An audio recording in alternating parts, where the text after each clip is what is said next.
Sup, guys? It's Toad back with you. As always, Friday morning, February 21st. Fuck Canada, by the way. Fuck them. Very disappointing hockey game last night. And it happened to be the only game that I was wrong on, basically, in the entire Four Nations tournament. Didn't bet any of them, but it was a close game.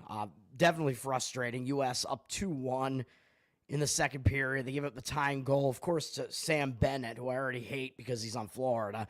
Fuck that guy. And then goes into overtime.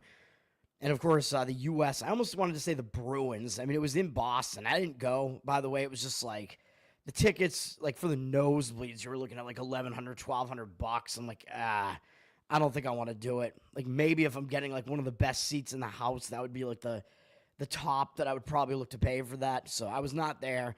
Would have been a fun event though, for sure.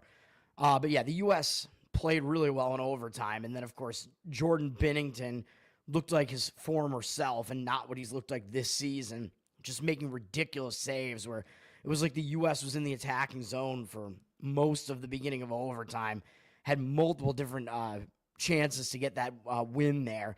Couldn't do it. He made some ridiculous saves. And then, of course, Sean McDonough, who was one of the commentators, had to bring up, oh, he looks like the St. Louis Blues, whenever that was. What was it, 2018, 2019, against the Bruins in the same venue in TD Garden in Game 7. I'm like, yeah, thanks for reminding me of that as well, asshole. Then, of course, Canada starts getting a couple of chances, and that was basically it. Some just guys on the U.S. not in position. And for some reason, Austin Matthews wound up having to be like the defender on that final play. And he is certainly not a defender at all. He's a forward. He's one of the best offensive players in hockey, although I'm not a huge fan of him because he's on the Leafs.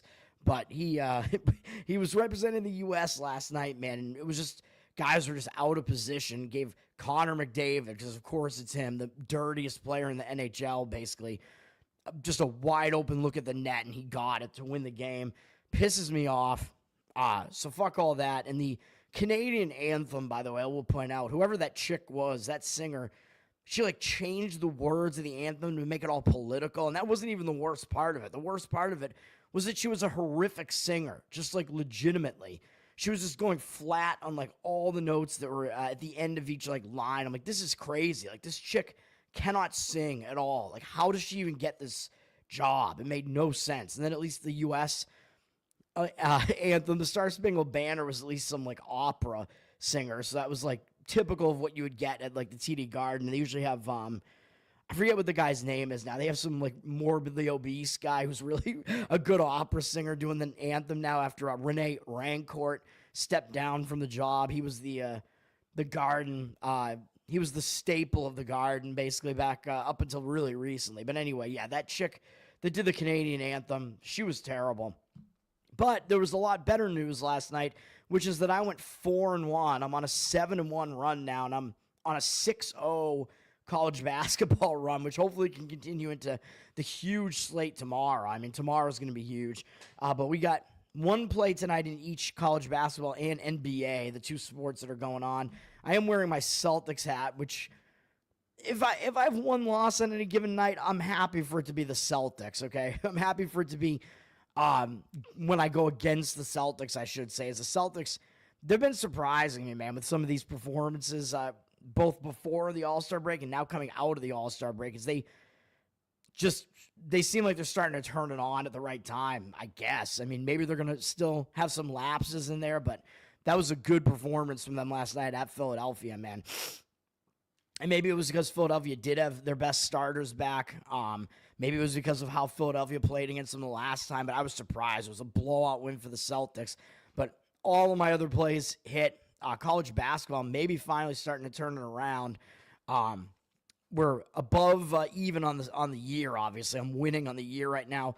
I'd have to check to see if I'm up in February right now. I might be. And then college basketball, definitely still down this season. We're kind of getting closer to being just slightly down, so it's, you know, at least acceptable with how bad it's been. I mean, I would take that. But yeah, last night we had Kennesaw State blowout win, UMass Lowell. I had that game on for a little while before the hockey game started. That was an easy win as well. Blowout win there. And then Idaho State also basically a blowout. I think they wound up winning by 8, but they were like way ahead in that game. It was never really in doubt. So those 2 days in a row, man, all 6 of those college basketball plays have been no doubters. And then the NBA, the one win that I got was the Orlando Magic, because they were actually down big early. They were down like 17 in the second quarter. And I'm thinking, oh, this is not good at all. Obviously, this is bad. But they had a quick turnaround. And by halftime, they were actually winning the game. And then they didn't really look back after that. I don't know exactly what happened, but they wound up winning the game. So obviously, I'll take that as well. Let's look at today, man. We got one of these shorter Friday college basketball slates here. A couple of big games. One at 7 p.m. Eastern on Fox Sports Network, the Big East game of the night here with Marquette, number 16 in the country, according to the rankings at least, at Villanova. And on first look at this, it almost looks like one of those trap lines where it's like they're begging you to take Marquette. Where's that game? There it is. Marquette up actually from 1 to 1.5 with juice. It almost looks too easy to take Marquette as the team with the better record, the ranked team. I believe they already beat Villanova once this year. At Marquette, I believe. Let me see. Where's that? Yeah, they beat them by 13 points at home. So it looks too easy. But then I'm looking at Marquette, and I'm like, I mean, this isn't exactly the greatest spot to come in and fade Marquette, I don't think, even though, they just blew out Seton Hall, which was the game I was on. That was my only winner that particular night. Blowout win from Marquette. Seton Hall's awful, though, even though, I know they beat UConn, and this was the game coming off of that, so it was a good spot to fade Seton Hall. Marquette took it to them and absolutely demolished them. But I don't think Marquette's going to be feeling really, really high on themselves after that. I mean, maybe you can't help it a little bit when you beat anybody 80-56, but still, that's the worst team in the conference. I don't know that they're really going to, or besides DePaul, I guess. I don't know that they're really going to be feeling that high on themselves. And they don't have a huge game up next either, really, against a struggling Providence team, whereas Villanova, they're coming off a fairly difficult game against UConn, man. After they lost at Providence, 2 straight road games, they lost to UConn only by 7. And not only did they lose this game, they blew the game badly, dude. This was a game where Villanova was winning this game the whole time. They were up right here, 14 points with 11:58 to go, almost 12 minutes left in the game. Then they didn't score for the next 4 minutes. UConn caught almost all the way up and then wound up actually taking the lead in the final couple of minutes of the game and winning. That is a brutal loss for Villanova, to the point where I would start looking to the Marquette side in this game, to be honest, with the way that Villanova lost this game. I mean, that is brutal. It's going to be tough to get back up off the mat after that. When you have the returning champs on the ropes like that and you wind up falling apart and losing the game. And yes, I know it's at home against Marquette. And yes, Marquette likes to play fast. Villanova is going to try to slow the game way down. So it does look like it's too easy to take Marquette. Villanova does have the pacing advantage if they're able to slow the game down at home, and they should show up for a game against Marquette, but I think it's going to be difficult off of that game. It's not a particularly difficult spot for Marquette, so I will stay away from that one. ESPN 2's got the A10 game of the night here between Dayton and Loyola Chicago. Pretty good game, to be honest. But Dayton is actually laying points on the road here, so the odds makers are telling you that even though these teams' records might look pretty similar, Dayton is actually still the better team, which I've been basically preaching that all year. I mean, Loyola Chicago actually is better than I thought they would be this year, and they've actually proven that they're a pretty solid team this year, but Dayton has kind of just been there the whole year, and I think Dayton is one of the teams more likely to win this conference, man. I think it's VCU and then Dayton. I don't see George Mason winning this conference. I think it's going to be one of those two teams, although anything can happen in the chaos of this conference once it gets to conference tournament time. But Dayton is laying points on the road here. They're up from 1 to 2. I would agree with that move. I would look to the Dayton side just because I do think they are the better team, and I don't think either team is really coming off. I don't think there's that much of a situational standpoint to look at here, although Dayton is coming off a close call against Duquesne, so maybe that'll maybe they're looking ahead a little bit, and maybe that'll cause them to focus a little bit. They did already beat Loyola Chicago at home by 2, so I guess technically it's a revenge spot for Loyola Chicago, but I doubt that Dayton's going to overlook them. And Dayton was close to a 10-point favorite in that game, man, and almost lost. So as I pointed out with Charleston over the weekend, when you're a big favorite at home and you almost lose the game, sometimes that actually makes you focus more. in the road game. So we'll see how that goes. Although that game seemed like it was a closer game than what the line actually was, based on what these teams look like. Loyola Chicago's coming up beating Davidson. So it's not a terrible spot for them really either, coming off that easy win. I thought they were in a bad spot, sandwiched in between that big St. Louis win and then Dayton, but they beat me. They got the job done anyway. Davidson did have the lead at one point in the middle of the game. It was close towards the end of the game, too. Kind of frustrating, but I'm going to stay off the game, but I would agree with the line move if you forced me to. With the Dayton side, it also looks misleading to be laying points with the team with the slightly worse record, I think, or maybe slightly better record on the road. So that's what I look at there. We got a bunch of Ivy League games tonight because it's Friday. I mean, late in the season, you get all these Ivy Friday games. Columbia is at Brown. I've been talking about Columbia being very overrated coming into conference play. They had a really weak out-of-conference schedule. Only lost one game, I think, or two, actually, I guess, with that Rutgers loss there. And then went into conference play and lost almost every game in conference since it started. They're 1-8 in conference and at the bottom of the conference standings. So this Columbia team, I mean, like I said, they're not really that good. But they're coming off 2 straight losses here. Now they're facing a Brown team. But this is a Brown team that actually is the only team that they've beaten in conference. That's what I was going to say. And now it's a 3rd straight road game for Columbia. And they have Yale and Princeton up next, who are the 2 big guns in this conference still, even though I know Dartmouth is ahead right now. We'll talk about them in a minute. But Yale is the best team in this conference. I still think Princeton is the 2nd best team. Cornell kind of fallen down because I don't think their defense is very good. But Columbia, I think this is a difficult spot, man. Even though they're off of 2 straight losses, a 3rd straight road game with Yale and Princeton coming up next, and you're facing the only team that you beat so far. I think that's a difficult spot. Whoops, I clicked on the wrong game. It's a difficult spot, and then looking at Brown, I would lean to Brown in this game, man. Brown, let's see.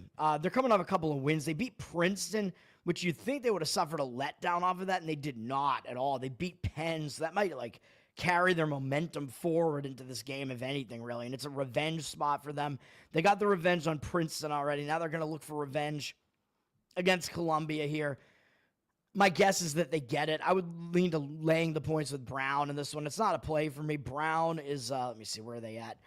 I feel like I'm going slow this morning, man. Brown up from 4-5 in this game, which also looks like a misleading spread because looking at the overall records, you got the teams almost the same, although the conference record is certainly different with Columbia's being worse. So the overall record is the same. It's, Brown laying this many points. Yeah, it's because Columbia is not actually that good.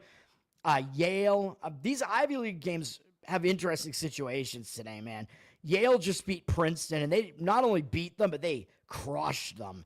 Yale had already beaten them on the road, and they were able to get the season sweep of Princeton. That's big because Princeton is like one of their main competition to try to win this conference right now, and Yale is definitely showing themselves to be almost like a dominant team in the Ivy this year. Huge win. Not only was that a big win over a Princeton team that should be competitive in this conference, but they blasted them. They beat them by 27 points at home. That is a huge win for Yale. Now they're coming off of that. They got Cornell, who they already beat on the road, and put up over 100 points against them when they did that on the road. So this is pretty major road revenge for Cornell. Though I said Cornell, they definitely have some issues with defense, and this is now a game that's at Yale, and Yale's going to try to slow the game down against Cornell. But when you have a slow-paced team, it also makes it more difficult to lay a huge price with them, and that's what Yale is doing here. They're a huge favorite here. So I do lean to taking the points with Cornell in this one because it is the road revenge spot. Because Yale, it may be a little bit difficult for them to really focus on this team that they already beat pretty easily and coming off that ridiculous win that they just had. Cornell, however, on a 3rd straight road game, so I don't really want to try to play my hand there either. I'm just gonna leave it alone. Although Cornell is off of an unbelievably embarrassing loss, which I'm going to talk about further in a minute, where they lost by 39 points at Dartmouth. How does that happen? Don't ask me. That is a ridiculous outlier of a game, man. And again, I'm going to talk about this game again briefly, so you probably know what my play is going to be upcoming here. We'll talk about it more, but yeah, I mean, Dartmouth did definitely dominate Cornell on the boards, but Cornell usually a pretty good shooting team, and their night was horrific in this game. 11.1% from three, 27.9% from the field. I'll just mention it all now, so I won't rehash it later on. Dartmouth 49.2% from the field in this game, 44.1% from three. I mean, these are just outlier percentages, man. Like, you're not going to see Cornell shoot this poorly almost ever, and Dartmouth, you're almost never going to see them shoot as well as they did in that game. So, as you always want to keep in your mind, a team is never as good as they look when they're at their best, and they're never as bad as they look when they're at their worst. And Cornell is coming off their worst there. So, the lean would be to Cornell in that game after such an embarrassing loss, and for all those other reasons that I mentioned already. Yale being a slow-paced team, and Yale coming off a huge win. So, close to a play for me on Cornell here. Yale sitting at a 10-point favorite. It's dropped a little bit to 10 with reduced juice. So I agree with playing Cornell in that game if you're going to play it. But third straight road game, a little bit difficult.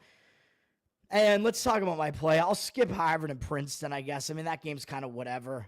Maybe I won't skip it, whatever. There aren't that many games tonight. Princeton, they're coming off, the embarrassing loss to Yale, just like I said, even though, Yale is pretty good, but still, you lose to anybody by 37 points or whatever, 27, you're going to want to bounce back from that. So now they get Harvard. They did already beat Harvard on the road, though, so it is road revenge for Harvard. So you may see both teams actually show up for this game, which is why I don't really want to do it. Harvard definitely not that good this year. Harvard, kid.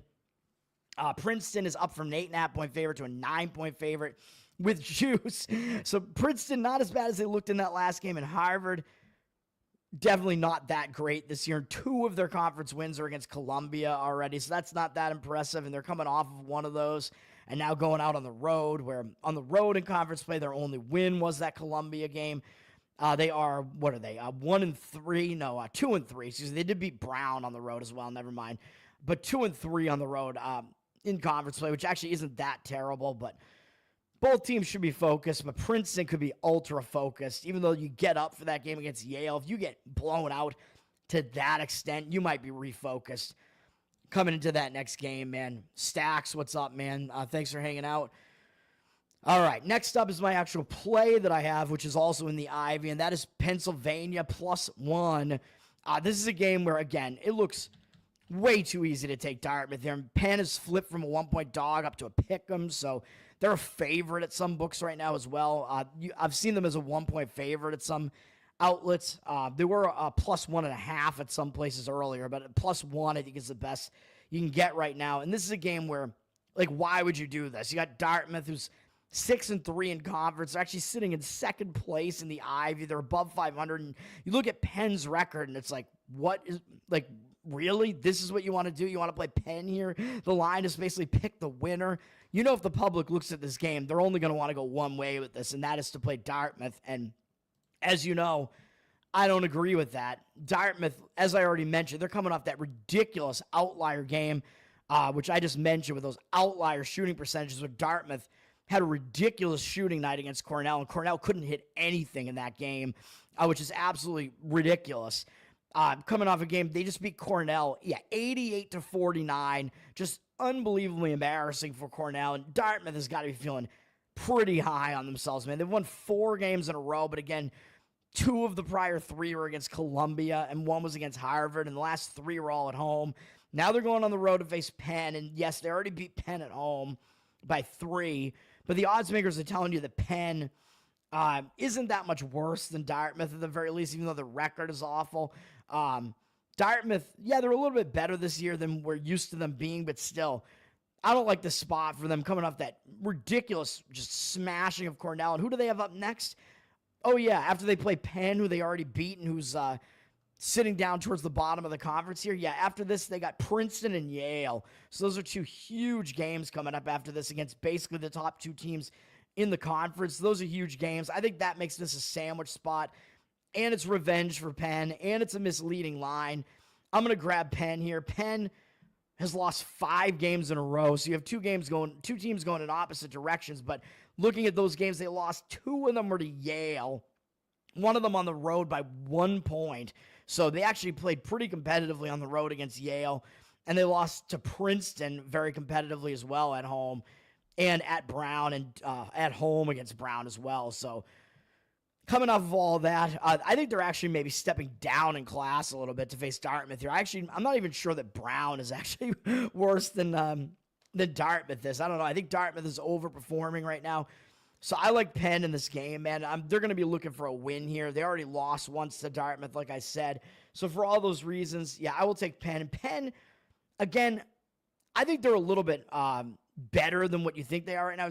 Their out-of-conference schedule was fairly difficult for an Ivy team. I mean, they played St. Joe's, Villanova.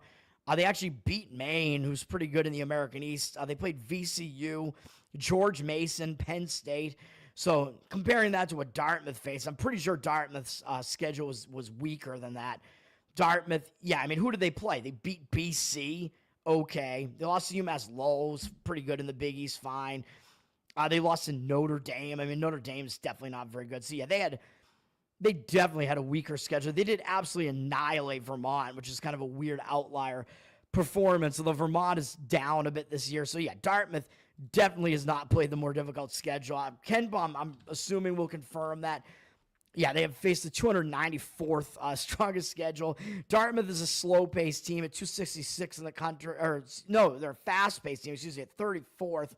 But they're down 266 in luck, so I don't love that, really, that Ken Baum is actually telling you that they're actually underperforming, which I don't love. But they are a fast-paced team. They don't score well. They play defense. Pennsylvania is certainly not that good. There they are. Penn. Penn is a lot worse defensively, but they're actually the better offensive of these two teams. And they play way slower at 231st. And they're similar in luck index, and they face a more difficult schedule at 178th. So you get Penn, who's the slowdown team. It's faced a stronger schedule at the very least, even though they are the worst defense, which I usually don't like. But maybe they'll be able to score. Maybe they'll be able to play the typical Ivy kind of style of offense where they go half court and they find efficient shots. That's kind of what Penn tries to do. And if they slow this game down, that is not the style of game that Dartmouth wants to play. And that coupled with the scheduling spot, yeah, that puts me on Penn in that game. Andrew, what's up, man? Yeah, day jobs suck, man. I have to go to mine shortly. Oh, man. Well, thank you, man, for keeping up with the podcast. Hopefully the podcast help you get over having to deal with that happy coworker that you have there, which I assume is some, I call them cackling hens, like Dave Smith when he refers to female politicians who are extremely annoying. All right, what do we got otherwise here? We do have a bunch of Horizon League games, but none of them are really matchups that I would consider to be that enticing in this earlier slate here.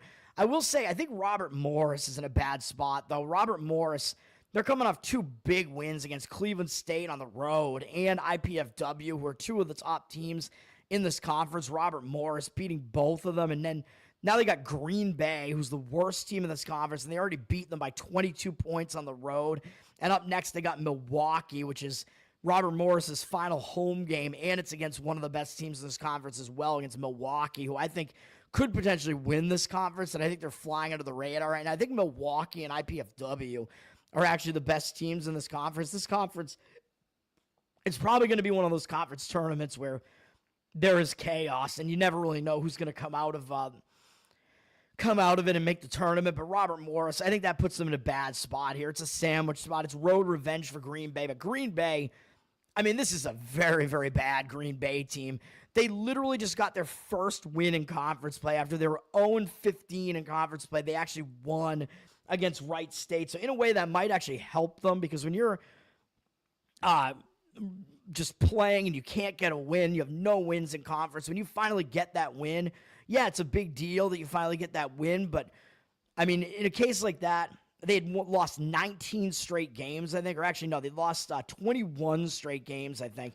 But when you finally get that win, I mean, as long as you're not overconfident, I don't see how you could be overconfident coming off of that win. I think really it just gives you enough confidence that you could say, we actually can win a game, and that kind of propels you forward. So if I was going to play this game, I would look to take the points with Green Bay. I'm not going to do it. You're getting a lot of points with them, though. Robert Morris down from 15 to 14.5 in this game. So it is an interesting one at least. Um, One game that almost made my card would be to fade Merrimack in this MAAC matchup here against Sacred Hat. Sacred Hat. Merrimack already beat them on the road by 1, so it's road revenge for Sacred Heart. And Merrimack's coming off a pretty big game against Marist where they lost by 1 point at home. But Merrimack was a favorite in that game. They arguably shouldn't have lost this game. So, I mean, Merrimack, I could see that going both ways. I mean, it was a big game, though, so the way that I probably see this going is that Merrimack would be hung over coming into this game, and Iona, maybe a bigger opponent coming up on deck, too. Even though I think they already beat Iona once this year, if I'm not mistaken, or did they not play them at all? Maybe they didn't play them at all yet. I don't know, weird. But coming off that game against Marist, who's up near the top of the conference, really, I think Merrimack actually may be the best team in this conference still. I think it's Merrimack, then Quinnipiac, and then Marist, to be honest. Still think Marist overperforming a bit, but that was a big game nonetheless. Merrimack lost that game. Now it's Sacred Heart coming in, looking for a bit of road revenge here. They know they're playing one of the better teams in the conference, and Merrimack, I believe, likes to play really, really ugly and really, really slow, too. So Merrimack, it's going to make it a little bit difficult for them to cover as a favorite as well. Sacred Heart coming off 2 straight losses. Probably going to be looking to turn that around and try to get a win. And before that, they went on a nice stretch where they won 5 games in a row. Wasn't against any good teams, but still, I mean, 5 wins in a row, not bad.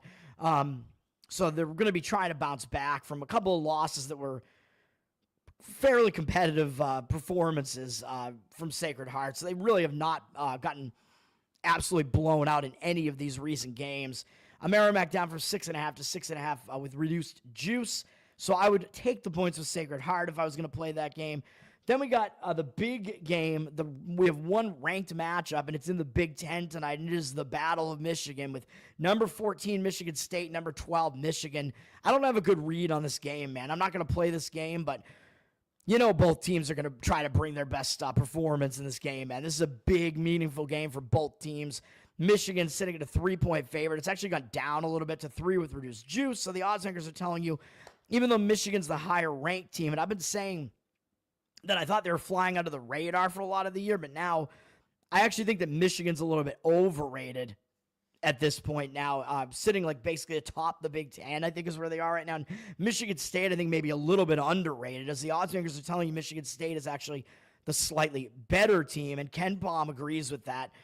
Ken Baum has Michigan State at 15th in the country and Michigan at 19th in the country. Both of these teams very balanced, though. They're both both of them are very close to being top 20 in both offense and defense. Michigan does like to play faster than Michigan State, but Michigan State's kind of a mid-tier tempo team, so they can play both fast and slow. So if Michigan tries to speed this game up, I don't know that that's really going to throw Michigan State that far off of the game. Michigan, both teams have faced difficult schedules as well. I mean, Tom Izzo always gets his team to face like a grinder in the out-of-conference schedule. But Michigan's faced a very difficult schedule as well, even more difficult, actually. And Michigan higher in luck index, though. So Ken Baum is telling you Michigan is actually overperforming a little bit at this point. 69th in luck. 69. Giggity. And Michigan State down at 224th. So if you look at the luck index and the fact that the rankings are a little bit off in this game, that might have you looking to maybe take the points with Michigan State here. And the fact they can handle fast tempo teams. But Michigan State, I mean, after they went through this bad stretch, but 2 of those games are on the Pacific Coast, and then very strange loss to Indiana, but that could have been a bit of a sandwich spot, and it was between the 2 big Tom Izzo record-tying and then record-breaking wins. By the way, I apologize for the Illinois play the other day against Wisconsin. I didn't realize that Illinois, they had like a team illness going around, so they were not really at 100% in that game. They had a lot of guys who were sick, and they actually like avoided the handshake line. I did not know that that was the case, so my apologies there. That was I shouldn't have played it. The spot looked like it was good, though. And I know some professionals who, they're professionals on both sides of that game, too. Anyway, Michigan State, they are coming off a huge win, though, against Purdue. That was a big win that was kind of like, that type of game is the game that kind of establishes you as one of the best teams in this conference, and Michigan State got that done on their home floor, and I actually was on Purdue in that game. I thought Purdue was going to kind of bounce back in that game. I got that game totally wrong as well. I thought it was kind of a regression, progression type of game after what Michigan State did against Illinois, or what Illinois didn't do against them. And Illinois had missed 19 straight shots to end that game, not scoring in the final 8.5 minutes. I was like, man. But Michigan State, huge game, huge win. So they are coming off a huge win, but this is also a big game, obviously. So it's not like they're not going to show up focused for this game as well. But it is tough to play two big games in a row, although, of course, Tom Izzo's crew here, I mean, they're used to doing it. So, I mean, I don't really think they're going to be, like, totally hungover or anything like that coming into this game. Michigan is coming off a somewhat big game as well, really, where they beat Ohio State on the road, and they beat Purdue the game before then. I thought that Michigan was in a bad spot. I had Ohio State money line in that game. I thought it was a big sandwich spot from Michigan, and fairly surprised that they were able to get that win. Ohio State, I don't know what they did last night, getting annihilated at home by Northwestern, who doesn't have Barnheiser. I mean, that was a crazy result there. I would look to I would look to fade what happened in that game tomorrow. If Ohio State and Northwestern are playing tomorrow, I would look to maybe play on Ohio State and against Northwestern. So a little bit of preview for tomorrow. I don't know if I'm going to do it. I don't even know who they're playing, but we'll see. So Michigan State is coming off the more difficult win, but both teams kind of coming off a difficult win. So this is a very difficult game for me to read. If both teams are going to show up, then that would kind of have to put you on like the market read and what the line is kind of telling you about this game. And I would then be leaning towards taking the points with Michigan State, but I am not going to do it. And then we do have Kent State and Miami, Ohio. I mean, that's a pretty decent game. Miami, Ohio is only a 1.5-point favorite in this MAC matchup. And looking at their records, you might think that Miami, Ohio must be the better team here, as they have the slightly better record. But the odds makers are telling you that's not the case. And I've been saying that as well, that Miami, Ohio is not as good as they look. I think they played an easy early schedule. Kent State's was a bit more difficult. I mean, they had Alabama mixed in there, Auburn as well. So they faced the top two teams in the country and UC Irvine. So this Kent State team, they're starting to turn their season around. They're playing pretty good basketball right now. It is a second straight road game for them, though, so I don't quite want to come in and try to do anything with this game. And Miami, Ohio, I don't even know what they did. I think they actually lost their last couple of games. So they're kind of faltering. Yeah, they lost to Western Michigan and Eastern Michigan, both on the road. So arguably it could be a bounce-back spot for Miami, Ohio. So even though I think Miami, Ohio is overrated, this is not really the spot where I would want to look to try to fade them. Situationally, it looks like it might set up slightly better for Miami, Ohio, but I'm not going to play that game at all. And then Milwaukee and Youngstown State is actually probably the best of the Horizon matchups on tap, which is the later game tonight at 9 p.m. Eastern. Youngstown up from 1 to 1.5. So the line is moving on Youngstown a little bit. I've been saying I do think Milwaukee may actually be the best team in this conference, though. Milwaukee coming off a couple of fairly easy wins at home, I guess I would say, against Wright State and Northern Kentucky. Now they're going back out on the road to face Youngstown, who they did already beat by 15 at home. So it's a little bit of revenge for Youngstown. And Robert Morris is who Milwaukee has up next. And that's going to be a big game, as that game's going to kind of be a battle between two of the top teams of this conference. That Youngstown quietly is actually between the two right now, ahead of Milwaukee. So is Milwaukee really not going to show up for this game against Youngstown? Nah, I mean, I think they got it with Youngstown being ahead of them. So I can't look at this as being like an overlook spot or anything like that. I don't think Milwaukee's going to be able to overlook them. Youngstown is coming off a couple of big wins themselves, man. They're coming off wins against IPFW and Cleveland State. Those are two big wins. This is a third straight big game in a row. Coming back home, though, they're going to want to put in a good showing in front of their home crowds. That's going to be a good game. I don't even know what I think about it, but the market does look like it has some early money coming in on Youngstown. Don't know what I would do with that game, though, to be honest. So, again, yeah, I just have that one playing college basketball, and then we have NBA. One of the big games up is this. The two big games are both on ESPN, and I actually have a play. My one play is actually in the second of the two. Knicks and Cleveland. This is going to be a good game, but, I mean, these are two of the top teams in the East, and I do think that the Knicks are actually the better team when they're when they have a full roster, but it seems like they do not here, as Cleveland was a 4-point favorite, which even that seems a little bit maybe too high to me, but now it's up to 8.5 with juice. So something's got to give here, man. And the public seems to think that's way too high a number, even though Cleveland has the best record in basketball, basically. Or maybe OKC does. I don't know. The public's coming in looking like they're taking the points of the Knicks. 81% of the tickets, but only 74% of the cash. So it looks like the market read is all over laying the points with the Cavs. Public maybe thinking that line is just way too big, but there's got to be a reason for it. And I honestly haven't figured out what that reason is. Like, that type of line makes it look like Jalen Brunson must not be playing or something. And is that really the case? Like, he wasn't listed on the injury report. No, I don't think that is the case. So I honestly have no clue what's going on here. Yeah, he played last night against Chicago, game that went into overtime. So I don't know if this is just an adjustment because that game went into overtime. I mean, the Knicks do have injuries. So Josh Hart and OG Anunoby are the two really big injury concerns that they have there. And they're both game time decisions for tonight. But based on this line, it looks like they might both be out tonight because this line is making it look like the Knicks don't have a full roster. Let's just put it that way. So I don't know if that's the case or not. The Knicks did play last night, like I said, and I mentioned I thought that was a bad spot for the Knicks. Bulls did cover quite easily in that game, and they took the game to overtime and almost pulled off the upset. But now the Knicks, so, I mean, they're in a bad spot and a positive spot simultaneously almost because, yeah, they're in a back-to-back with travel. That is bad, so that's kind of factoring into the number a little bit.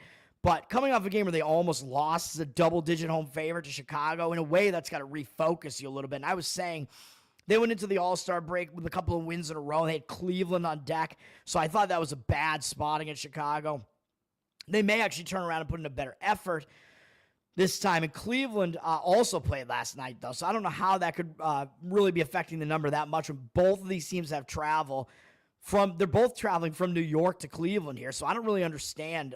So the rest spot and the travel spot is basically the same for both teams. So I think this line looks too high to me as well. So I don't know what's going on here. So, I mean, if you force me to, I would have to just grab the points with the Knicks just because I don't know what the hell's going on here. But the market read looks against it. But that line just looks way, way, way too high, even though it does look like kind of the square bettors are thinking the same thing. But I just don't understand why the line is that high. And if I figured that out, maybe I would change my opinion on that. But I'm not going to play that game. And then we got, let's see, Memphis and Orlando both played last night as well. Memphis is laying 3.5 on the road. That's a good game. Memphis up from 2.5 to 3.5 with 70% of the cash on them. 61% of tickets on Orlando, though. I played Orlando last night, and of course, Orlando got the nice win over Atlanta. Memphis, I believe, lost to Indiana. Is that right? Yeah, they lost pretty badly last night, so maybe this will be a bounce-back spot, having to travel down to Orlando. Orlando has a little bit less travel coming down from Atlanta, but still. Orlando had a nice win last night, and Memphis had a pretty ugly loss, so that might be why the number's up on Memphis. And Memphis has been really good in back-to-backs as well. In the second of back-to-backs, they're, I believe, 7-2 now, and they lost their last game in that situation, which I had pointed out not too long ago, right before the All-Star break. But Memphis has been really good at these quick turnarounds. Pistons Spurs, I forgot to mention, I couldn't mention it because it happened in the middle of the day yesterday. The Spurs news, Wembanyama had a blood clot, a deep vein thrombosis in his shoulder, which is definitely dangerous, and it seems like it was taken care of, but now he's going to be on blood thinners, and when you're on blood thinners, you can't play basketball, man, because there's enough contact that it can cause you to bleed and whatever, and you can't play. They don't allow you to play if you're on blood thinners. That is just awful for Wembanyama, man, because he is a star player, man. He was on his way to being Defensive Player of the Year this year. That is bad. And if I had known that early in the morning, I would have mentioned that and probably been looking to play the Spurs. I'm kind of mad I didn't play the Spurs last night because when you have news like that comes out, even though it is a shock and it was a short turnaround time for the Spurs to realize, oh, crap, we're in this spot now, the Spurs really stepped up their game last night. And they had a really great game, pulling off the win against, who the hell was that game even against? I don't even remember. They got a nice win against Phoenix last night. So Phoenix not looking that great there, man. They're looking to be in a bit of a disarray there. But the Spurs really, really had a step-up game, missing Wembanyama. So in this game tonight, I would only look to go against the Spurs tonight. I mean, they had that big emotional game last night for Wemba, got the big win, and now they got the Detroit Pistons coming in, and the Pistons are rested. They haven't played since before the All-Star break. But I do have a couple of issues with this. The Pistons are definitely public, 90% of tickets, 93% of the cash, as the public sees the Pistons actually have a winning record, and the Spurs don't, and they know the news that Wemba is out, even though they probably saw the Spurs win without him last night, and that looks pretty good. But Pistons up from 3 to 4.5 with juice. Maybe some of that is because of the Wemba situation. Seems like a little bit of a high line. I would still lean to the Pistons, though, because the Spurs, on no rest off of that emotional win last night, I don't see them being able to repeat that performance tonight. But this game is actually a semi-home site for the Spurs. It's in Austin, Texas, so there might have been some Durant fans there last night. So it's weird. They're playing these 2 games in Austin, Texas. So it's still semi-home for the Spurs, but it's not their actual home court. But what that does mean is that because the Spurs already played that game last night in this venue, they're used to playing in this venue, and the Pistons are not. So it's going to be kind of an unfamiliar venue to the Pistons, and the Pistons went into the All-Star break on a roll, man. They won 4 games in a row going into the All-Star break. So when a team is hot like that going into the All-Star break, that time off can kind of break that momentum. So I don't really know that I would want to play Detroit coming off of that. So I lean to Detroit, but I can't make it as a play for me. My one play is going to be on the Houston Rockets, minus 3.5. This is a play that I like. Both teams are rested. Both teams are coming out of the All-Star break, but Minnesota went into the All-Star break off of a huge win over Oklahoma City. And I told you, Oklahoma City going to Minnesota right before the All-Star break, it looked like a bad spot for them where they weren't going to totally pay attention. Minnesota got that big win. And now I know this is a big game against Houston, but they did just beat Houston by 13 the last time they played them. And they got OKC up next again in 2 days and 3 days. And then they got Luka and LA and LeBron, all the L's coming up after that. So they have 3 huge games. So they may actually not totally have focus on Houston in this game, man. As weird as that sounds, because Houston is good. But I don't like how the spot sets up for Minnesota, man. And whereas Houston, they went into the All-Star break on a negative note. Unlike Minnesota, they lost their last game going into the All-Star break on their home floor to Golden State. So I think they are going to want to bounce back from that. They're back on their home floor again. They lost the last time they were here. I think they want to redeem themselves, and it's quick turnaround revenge against Minnesota as well for losing that game at Minnesota not that long ago as well. For all those reasons, I like Houston here, and Houston has been good at home, 17-9 on this floor. Minnesota only 15-12 on the road. So, I mean, home advantage actually isn't as much in the NBA, but Houston has definitely had some and been one of the better home teams this year, and Minnesota has been an okay road team. I mean, they have a winning record on the road at the very least, but still, I like Houston in this spot. Basically just for those reasons, and that's it. And I think the line, holy crap, the line's already gone way up. So I got it in at 3.5. If you can find the 4, I would still do it. I apologize for that, man. I didn't realize the line was going to shoot up like this, like a druggie. It's up from 4 to 5, man. So maybe you could look for Houston money line or something like that. But yeah, I apologize for that because it was 3.5 literally like a half hour ago. So I don't know what we can do with that. And then OKC is at Utah. OKC went into the break on that bad loss at Minnesota. Now they're coming out of the break and playing Utah. Will they overlook Utah because they have Minnesota coming up next? So they have OKC actually has quick revenge against Minnesota coming up next. So will they overlook Utah? Maybe. Utah went into the All-Star break beating the Lakers. Then I think they lost to the Clippers right before going into the All-Star break. So Utah went into the All-Star break also kind of on a negative note with a loss there. So it is possible OKC actually overlooks Utah, even though they went into the break on a bad note. They're up from 13.5 to 14.5, 59% of the cash on them, but 80% of the tickets on the Jazz. So it does look like the cash percentage and the money is coming in, laying the points with OKC. Don't know that I would do that. And then I don't know what's going on with this line with Golden State and the Kings, flipping from a 1-point dog on the Warriors to a 2-point favorite on them. The Kings don't look like they have any injuries, so I honestly don't know what is factoring into that and what's driving that line. So I got to leave that alone. My plays one more time today. Thanks for hanging out, guys. Penn in college basketball in the Ivy League +1. Houston Rockets in the NBA minus 3.5, although the line is gotten away from us a little bit, but that's going to do it. Let's have a good Friday. Tower Gang Toad on Twitter, patreon.com/Tower Gang to support the most offensive podcast out there. Tower Gang, baby. I got to get out of here. Peace. Thanks, guys.